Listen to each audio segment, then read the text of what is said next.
अल्हम्दुलिल्लाह नहमदुहु व नस्तईनुहु व नस्तगफिरुहु व नुमिनु बिही व नतवक्कलु अलैहि व नऊज़ु बिल्लाहि मिन शुरूरि अनफुसिना व मिन सय्यिआति आमालिना व मन यहदिहिल्लाहु फला हादिय लहु व नशहदु अल्ला इलाहा इल्लल्लाहु व नशहदु अन्ना मुहम्मदन अब्दुहु व रसूलुहु अम्मा बाद। प्रिय सुधी, রোজা নেই করে আজকে 12 বাতে পা দিয়েছে।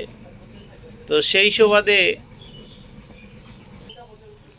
তো ঈদুল ফিতর ঈদুল আজহা নিয়ে মানুষের কোনো কমপ্লেন নেই। কমপ্লেন কোন জায়গায়? তারাবি নিয়ে মতান্তর, হানাফি, ফারাজি, বেরেলি, সাফি, মালিকি, হাম্বেলি বিভিন্ন কিছু রয়েছে। তো তারাবি কেউ বলেছে 21 রেকাত, কেউ বলেছে 20 রেকাত, কেউ বলেছে 8 রেকাত, কেউ বলেছে 11 রেকাত। তো অবশ্যই বিভিন্ন মসলা মাসায়েলে যিনারা পণ্ডিত তেনারা সেইভাবে জানিয়েছেন। কেউ বলেছে আরবে কেন 21 রেকাত হয়, কেউ বলেছে আরবে কেন 8 রেকাত হয়, কেউ বলেছে কী জন্য।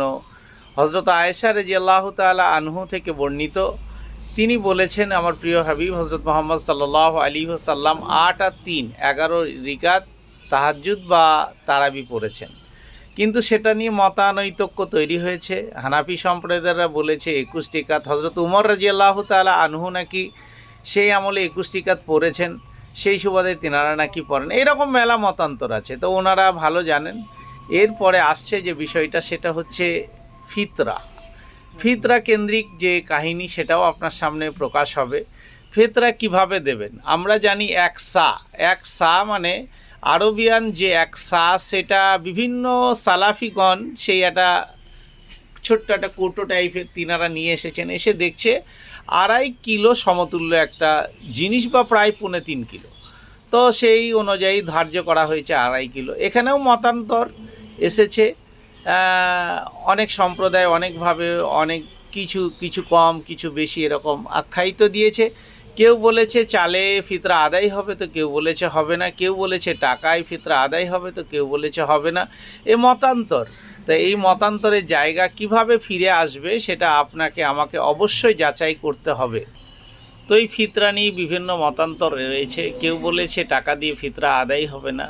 তো সব থেকে যেটা বাস্তব কথা সেটাই বলা ভালো, আপনি যা খান সেটাই ফিতরা আদায় করুন। কত? এক সা মানে 2.5 কিলো বা 3.25 কিলো। এবার আপনি বেশি হিসাবে দিতে পারেন, না দেওয়ার কিছু নেই। তো এই নিয়ে মতনৈক্য তৈরি না হওয়াই ভালো বলে মনে করি। আজকে বিভিন্ন আলেম সম্প্রদায় যারা কোরআন হাদিস নিয়ে রিসার্চ করছেন, তাদের উদ্দেশ্যেই বলছি, তেনারা যেটা সঠিক পদ্ধতি জানাচ্ছেন এবং যারা এটা আপত্তি জানাচ্ছেন, তাদের উভয়ই আশা রাখি খুব মিল মহব্বত রয়েছে। তারা একে অপরের সঙ্গে যোগাযোগ করুক এবং যোগাযোগ করে তারা একটা সঠিক পদ্ধতি অবলম্বন করুন। এখানে হানাফিদের আলাদা, ফারাজিদের আলাদা, সাফিদের আলাদা, বেরেলিদের আলাদা, হাম্বিলিদের আলাদা, এসব হবে কেন? আমরা সবাই এক ছাতার তলায় মুসলমান হয়ে একভাবে এক কিছু আদায় করি। তারাবি নিয়ে যদি আমাদের বিতর্ক হয়ে থাকে, তারাবিটা নিয়েও অবশ্যই বসবো।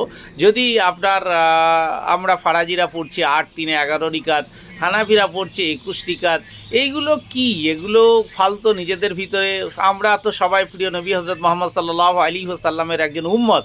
তাহলে হযরত মুহাম্মদ সাল্লাল্লাহু আলাইহি ওয়াসাল্লাম কি করেছেন কি করেননি, তিনাদের যে সাহাবিগণ বা যত রকম তাবিঈনগণ আছে, তারা তো সব কিছু বলেছে, তার দ্বারা হাদিস উদ্ধৃতি রয়েছে। তাহলে কোরআন আর হাদিস দুটোকে অবলম্বন করে যেটা একদম ফ্রেশার, সেটা আপনি মানুন বা মানতে বাধ্য হন। আজকে আমরা আমাদের ভিতরে এত দলাদলি, এত হানাহানি, এত মারামারি, এত কাটাকাটি, এই সুযোগগুলোর জন্য আজকে অন্যান্য সম্প্রদায় বা অন্যান্য ধর্মাবলী মানুষেরা আজকে বলেছে ওরা তো মুসলমান, 12টা ভাগে বিভক্ত। আরে আপনাকে বলার সাহস পাই কী করে? আপনি প্রিয় নবী হযরত মুহাম্মদ সাল্লাল্লাহু আলাইহি ওয়াসাল্লামের একজন উম্মত। তাহলে আপনি যদি প্রিয় নবী হযরত মুহাম্মদ সাল্লাল্লাহু আলাইহি ওয়াসাল্লামের একজন উম্মত হয়ে আপনাকে কটূক্তি করতে ছাড়ছে না, আজকে আমি বলছি আমি প্রিয় নবী হযরত মুহাম্মদ সাল্লাল্লাহু আলাইহি ওয়াসাল্লামের উম্মত, আপনি বলছেন হ্যাঁ আমি প্রিয় নবী হযরত মোহাম্মদ সাল্লাল্লাহু আলাইহি ওয়াসাল্লাম, তাহলে তারা আর বলে কিভাবে যে আজকে এদের ভিতরে হানাহানি, মারামারি, কাটাকাটি, ফাটাফাটি, মারামারি লেগে আছে কি কারণে? এদের ভিতরে মিল নেই, এদের ভিতরে মহব্বত নেই। এ হানাফি তো ফারাজি, ও ফারাজি তো বেরেলি, ও বেরেলি তো সাফি, ও সাফি তো মালিকি। এইগুলো সব সরিয়ে দিয়ে এক ছাতার তলায় আসুন, ইনশা আল্লাহুল আজিজ। একবারে দেখবেন মুসলমানকে কেন, মুসলমান নাম উচ্চারণ করতে মানুষের বিবেক নাড়া দিয়ে দেবে, তারা ভয় করবে। আজকে ইরানে যুদ্ধ করছে, বলছে আলী সম্প্রদায়। আলীকে একজন 4 জন খলিফার ভিতরে একজন বিখ্যাত খলিফা হযরত আবু বকর রাদিয়াল্লাহু তাআলা আনহু যেরকম একজন খলিফা ছিলেন, হযরত উসমান গনি রাদিয়াল্লাহু তাআলা আনহু যেমন একজন খলিফা ছিলেন, সেই রকমই একজন খলিফা হযরত আলী রাদিয়াল্লাহু তাআলা আনহু।